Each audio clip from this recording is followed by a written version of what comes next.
You might think the 38 Special was left in the dust decades ago, overshadowed by the wave of modern polymer-framed pistols and high-capacity semi-automatics. But here's the thing.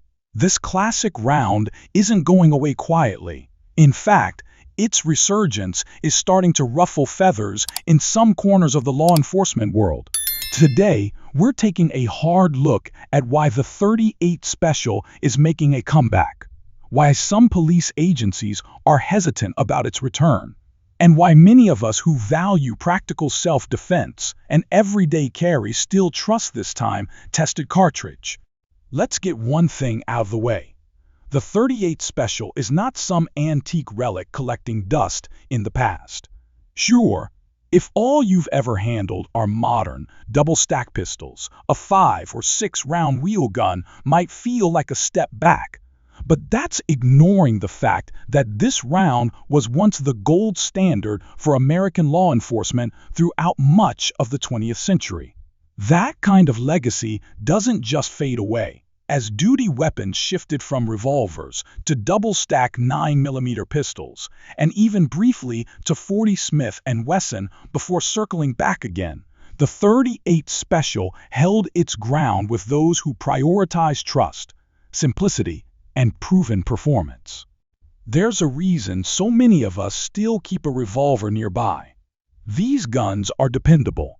They don't rely on finicky magazines, complicated springs, or tight tolerances. You could leave one in a drawer for 10 years, and when the moment comes, you pull the trigger, and it still goes bang. No tap rack drills, no worries about ammo feeding issues. And while you won't get 15 or 17 rounds out of a compact revolver, let's be honest, in a defensive scenario, it's usually that first well-placed shot that determines the outcome. Now, I'm not saying the 38 Special is the perfect round for everyone. If you've been running it through a .357 Magnum revolver, then you know all about the carbon ring that builds up in the cylinder and how much of a hassle that can be to clean. And if the heavier recoil of full-house Magnum loads isn't your thing, then sticking with a revolver built just for 38 Special might be a better fit, especially for folks who are recoil-sensitive or want quicker, more accurate follow-up shots under stress.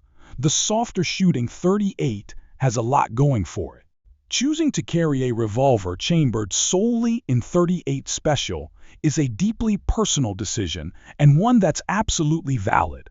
Some folks will argue you'd be better off with a micro 9mm or maybe even a revolver in .327 Federal Magnum, which offers more capacity with less blast than a full-bore .357. But real-world performance isn't just about velocity charts and foot-pounds of energy. The 38 Special, particularly in the hotter +P loads, has earned its stripes as a reliable defensive option.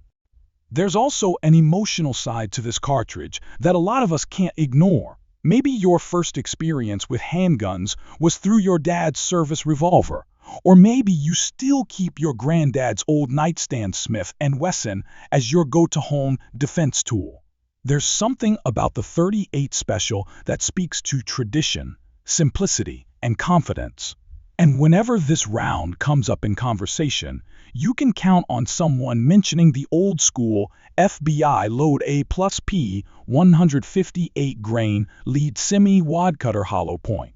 That load has stopped more fights than we'll probably ever know, and plenty of shooters still swear by it to this day. Sure, the federal agencies eventually shifted over to loads like the 147-grain +P plus HydraShock back in the late 1980s. But even today, there's a hardcore community of gun owners who trust their lives to that original FBI load.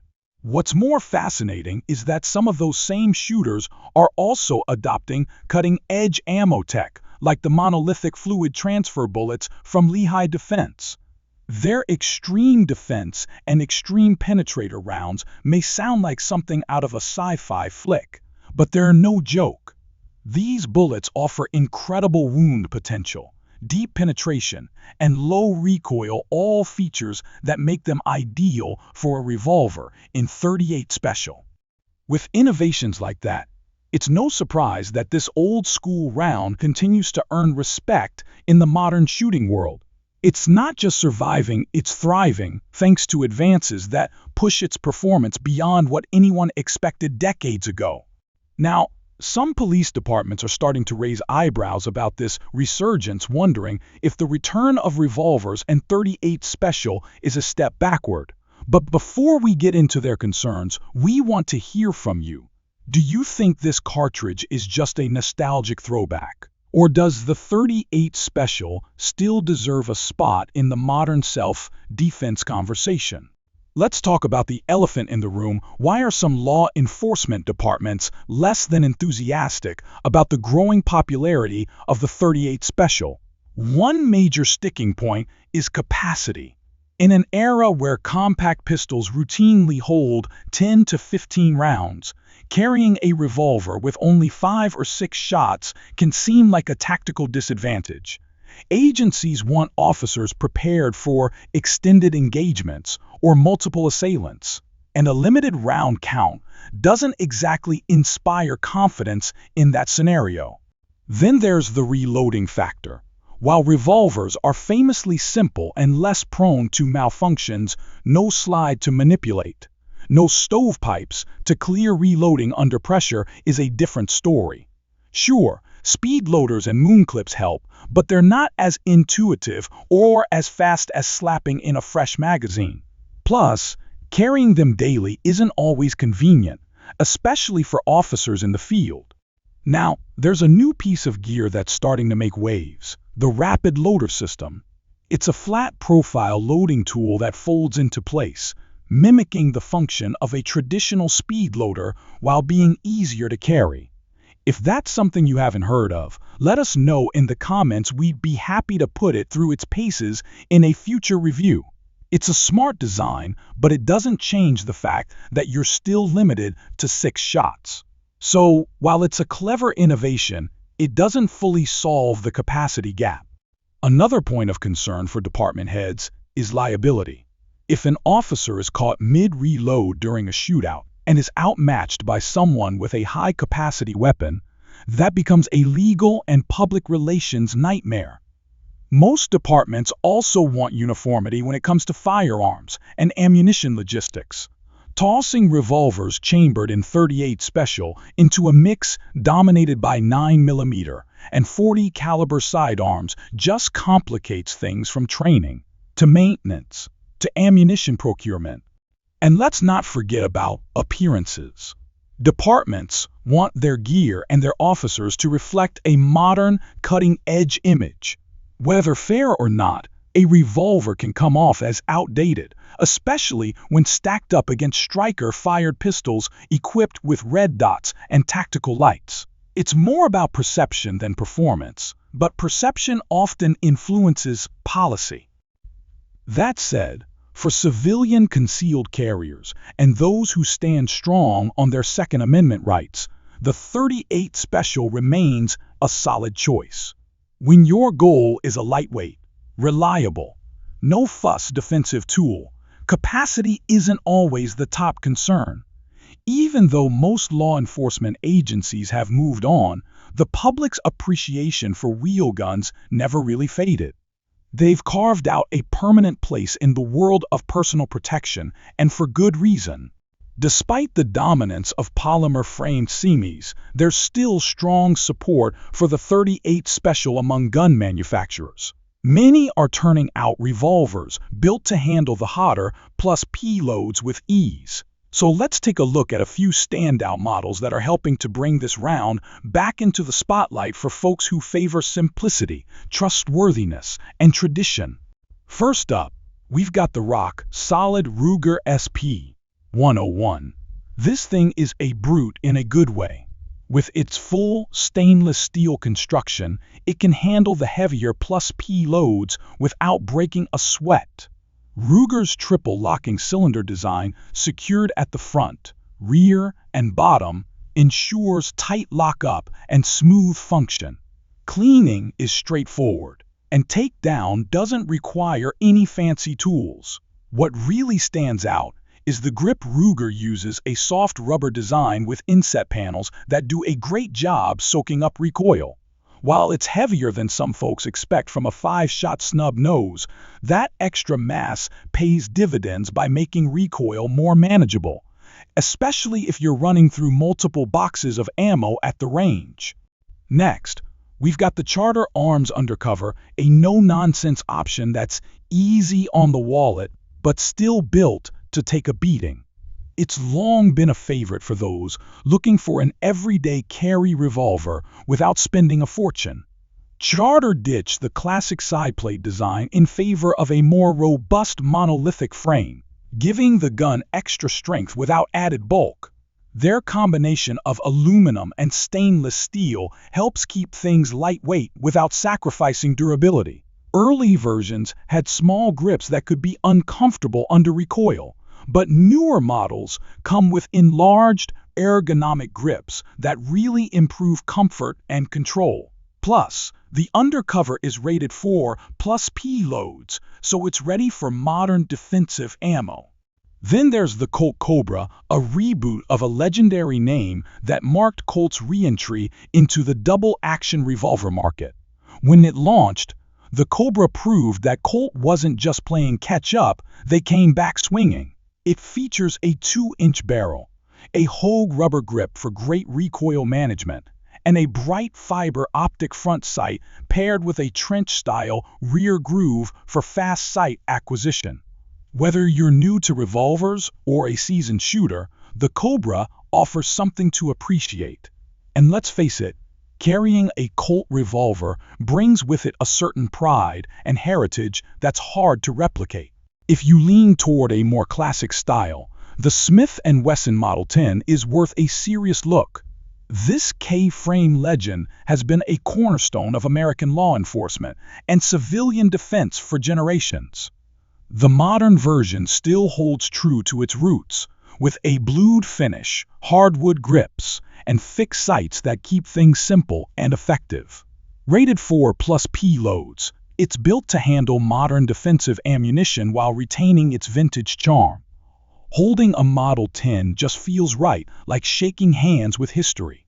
For shooters who want their wheel guns to match the tech of today, the Taurus Defender 856 Toro stands out as a great example of tradition meeting innovation. This snub-nose revolver was specifically engineered with red dot compatibility in mind. It comes equipped with an optics mounting plate that fits sights using the Holosun K-series footprint. That's right, this is a revolver designed from the ground up to run a red dot right out of the box.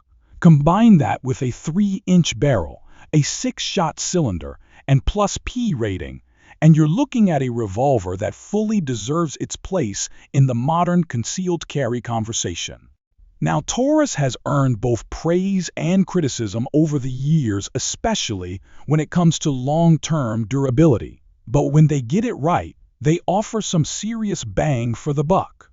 The Toro model features a slightly longer barrel than your typical 2-inch snubby, giving you better sight, radius, and improved downrange accuracy. With a stainless steel cylinder and well-contoured grips, it helps manage recoil surprisingly well for a compact revolver. It's a smart option for anyone who wants revolver simplicity with a dash of modern tech. Another noteworthy entry in the compact revolver world is the Smith & Wesson 442 Performance Center model, often recognized as part of their Pro Series. Built on the proven J-frame, this revolver is chambered in .38 Special and rated for +P loads.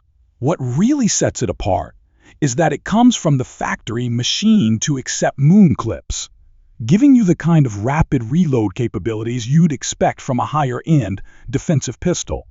With an internal hammer and double action-only setup, it's made for deep concealment, perfect for pocket or ankle carry where you don't want a hammer snagging on clothing. The Performance Center upgrades really shine through in the trigger pull. It's noticeably cleaner and smoother than what you get on standard production models, making it easier to stay on target through every pull. When you add in its compact profile, plus P capability and reload speed, it's easy to see why this little revolver remains a favorite among serious concealed carriers. You can slip it into a coat pocket or minimalist holster and forget it's there until the moment you need it. So what's fueling the renewed interest in the 38 Special? A few things stand out. First off, ammo availability. During those all too familiar panic buying runs when 9mm is cleared out across the board, there's often still some 38 Special left on the shelf. For many of us, that alone makes it worth keeping a revolver in rotation. Then there's the practicality of range time. No need to track down scattered brass across the grass. Just pop the spent casings out of the cylinder and you're done. Simple, clean, and efficient. But perhaps the biggest reason folks continue to turn to the 38 Special is the straightforward nature of the revolver platform. No slide manipulation, no magazine seating, no safety levers to mess with. You load it, you pull the trigger, and it works. That kind of mechanical simplicity is especially appealing to shooters who value reliability and ease of use, particularly in high-stress situations where fine motor skills might go out the window. Now, if you ask most law enforcement agencies, they're not rushing to bring revolvers back into duty rotation. The biggest concern? Capacity. 5 or 6 rounds just doesn't hold up against the 12 to 17 you'll get from a modern duty pistol. Power is another factor. While plus P38 Special loads are effective, they don't always meet the ballistic benchmarks that departments rely on for official duty use. There's also the issue of training. Getting officers up to speed on revolver handling, especially reloads using moon clips or speed loaders, takes extra time and budget. And let's be honest, the optics of an officer carrying a revolver might not sit well with the public or department leadership. To many, it just looks outdated, even if it still gets the job done. That said, there are still departments out there that authorize 38 Special or 357 Magnum revolvers as backup or off-duty sidearms. That tells you the platform still holds respect in the law enforcement community, even if it's no longer frontline issue. Personally, I've always had a soft spot for a well-built revolver.